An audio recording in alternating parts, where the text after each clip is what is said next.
Hello and welcome to UCL Global Health. One of the least discussed Millennium Development Goals is number 3, gender development. And very often gender is misinterpreted as just being about women. I'm joined by Dr. Sarah Hawkes, who's a reader in global health at UCL. You certainly think it's not just about women, but we'll come on to that. Could we just start with the evidence in the way in which gender affects health outcomes? Sure. So the evidence is quite clear for 3 particular areas. One is the patterns of healthcare seeking behaviour, where it's clear that women tend to use services more than men do, except when services are accessible and equitable for everybody. And then women and men tend to use services at the same rate.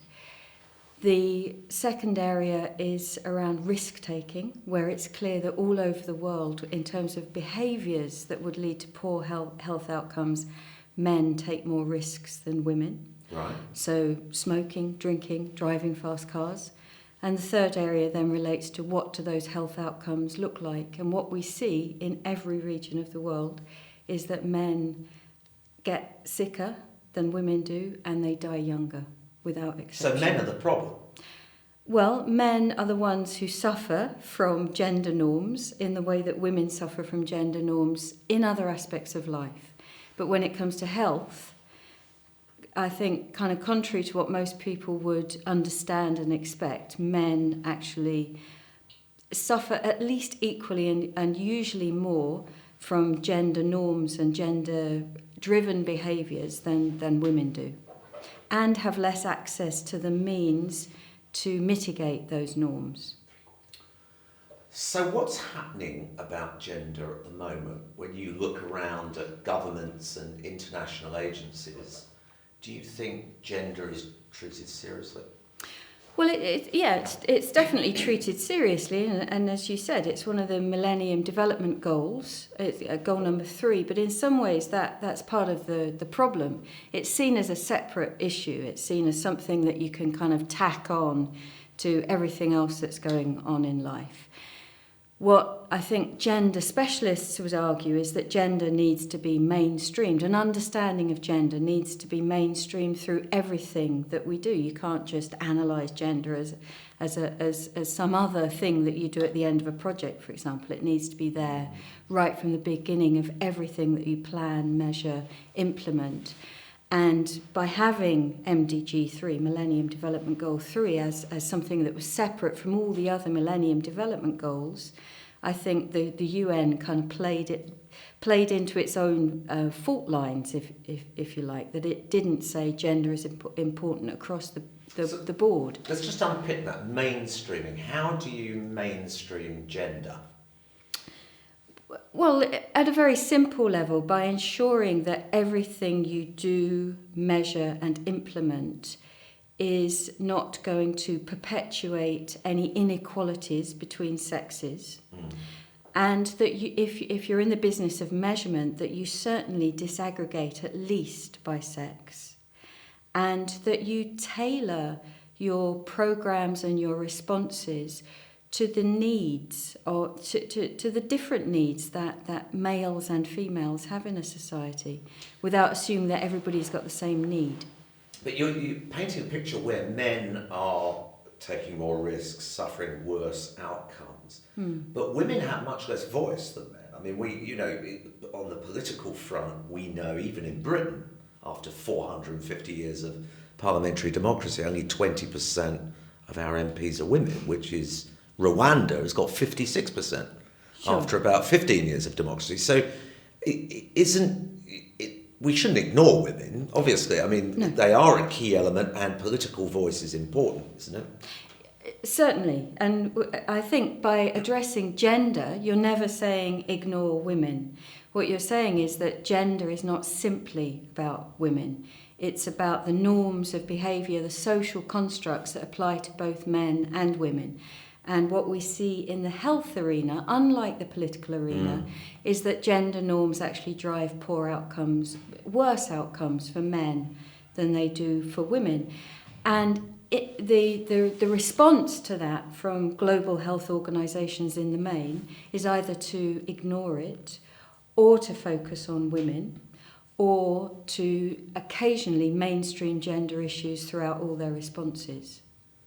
So what needs to be done? What, in an ideal world, what can we do both through international agencies, but also perhaps starting with governments, with national governments in all parts of the world? What are the priorities? Well, I think it depends on what you're trying to achieve to some extent. If what you're trying to achieve is equitable health outcomes for everybody, as opposed to equitable political participation, which will drive health outcomes in the end, but focusing on the health arena, what we need to do first of all is truly understand what gender really means, and to move away from the idea that by having programs that address the needs of women, we're somehow dealing with gender. And then to look at what's really driving gender-related differences in health outcomes. And when you look at the new global burden of disease data that's about to come out from the 2010 analysis, what you see is that in 8 of the top 10 most common, most burdensome diseases, the highest burden is in men. And when you look at that, when you then look at the analysis of what's driving that burden, what are the risk behaviours, those risk behaviours are driven in men predominantly by smoking and drinking. And so I think if you're seriously going to tackle gender-driven differences in health outcomes, you need to recognise that it's big business to drive poor health outcomes for both men and women. But in most parts of the world, those poor health outcomes are experienced by men because it's seen as something that it's acceptable to be a man who drinks and smokes in most societies, whereas it's not acceptable in many societies to be a woman who drinks and smokes. Where we have societies where that's changing, we see a change in the epidemiology. Young women who are drinking and possibly smoking at the same rate that young men are in the UK, for example, will experience the same poor health outcomes that their male counterparts do. So in a sense, women have to have a stronger voice about problems affecting men, and we have to focus on that. But conversely, I'm always struck in the maternal health field, how a lot of men just wash their hands of it, and they say, well, maternal and newborn health or sexual health, that's women's problems. And in a sense, you need men's voices there as well, being much more actively involved, HIV being a good example. Would you agree with that? Definitely. I mean, it's always, to me, it's always wonderfully ironic that I'm usually the only woman in a room in sexual health meetings saying, but what about the men? Because we have had throughout the history of global health, certainly over the past 20 years, an enormous emphasis on the health of women for really good reasons, not least of which it's much simpler to frame the health of women as something that is deserving of our attention. Try framing the idea that we need to address poor men's health in the same room, and you'll meet much more of a brick wall. People find it inherently easier to talk about the health of poor women than the health of poor men, who are somehow seen as feckless and reckless and not deserving of our resources. Men? Well, apparently. Reckless? So I've heard. And do you think finally that we'll get gender onto the next lot of development goals, whether they're sustainable or 2050 development goals? Do you think we should have them there as a goal? Oh yeah, no, I'm sure that they will be there. I think the lobby for addressing gender is far too strong for it to be overlooked or ignored, and of course it should be there, but what I would argue is that it should be mainstreamed through all the goals rather than having it as a separate goal. If you want political participation on the basis of socioeconomic status or ethnicity or whatever, ensure that all of that is disaggregated by gender as well.